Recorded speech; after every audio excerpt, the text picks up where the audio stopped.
जय श्री कृष्ण भक्तों। भक्तों, पुरुषोत्तम महात्म्य 10वां अध्याय। ऋषि कहने लगे, हे सुंदरी, अब से तीसरा मास पुरुषोत्तम आएगा। उसमें स्नान करने से मनुष्य दोषों से छूट जाता है। इसके तुल्य कार्तिक आदि कोई भी मास नहीं है। सब मास तथा पक्ष और जो भी कुछ पर्व है पुरुषोत्तम मास की 16वीं कला के बराबर भी नहीं है। 12,000 वर्ष गंगा में स्नान करने से जो फल मिलता है और सिंह के बृहस्पति में गोदावरी गंगा में स्नान करने से जो फल मिलता है, वही फल कहीं भी पुरुषोत्तम मास में एक बार स्नान करने से प्राप्त हो जाता है। यह श्री कृष्ण का प्रिय मास है। इसमें स्नान, दान, जप आदि करने से सब मनोवांछित फलों की प्राप्ति होती है। इसलिए तुम भी पुरुषोत्तम मास की सेवा करो। मुनिराज कन्या को ऐसे वचन कहकर चुप हो गए। श्री कृष्ण कहने लगे, हे अर्जुन, मुनि के वचन सुनकर भावों से प्रेरित होकर वह मूढ़ बाला क्रोधित होकर बोली, हे ब्राह्मण, मुझको आपके वचन ठीक नहीं लगे। माघादि मास किस प्रकार थोड़ा फल देने वाला है और कार्तिक आदि मास को कैसे कम कहते हो? क्या सेवा किया हुआ बैसाख का मास इच्छित फल नहीं देता?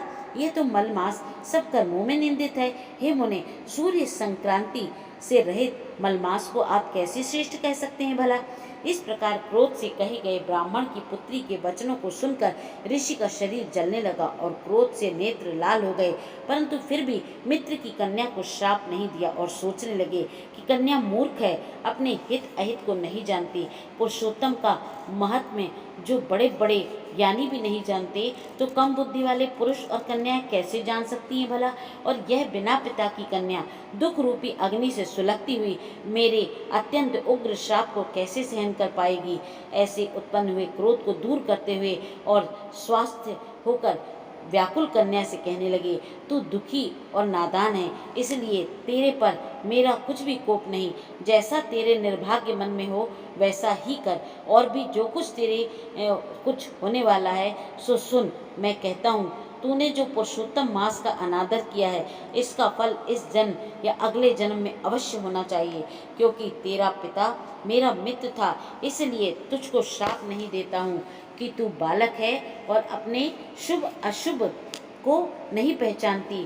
तेरा कल्याण हो, मैं तो नारायण की सेवा में जाता हूँ। श्री कृष्ण कहने लगे कि ऐसा कहकर वह महाक्रोधी तपस्वी मुनि झटपट चले गए और उसी क्षण वह कन्या पुरुषोत्तम के प्रभाव से कांतिहीन हो गई और अपने मन में विचार कर कहने लगी कि तत्काल फल देने वाली पार्वती पति श्री शंकर जी की आराधना करूंगी। ऐसा निश्चय करके अपने आश्रम में जाकर वह कठिन तप करने की इच्छा करने लगी।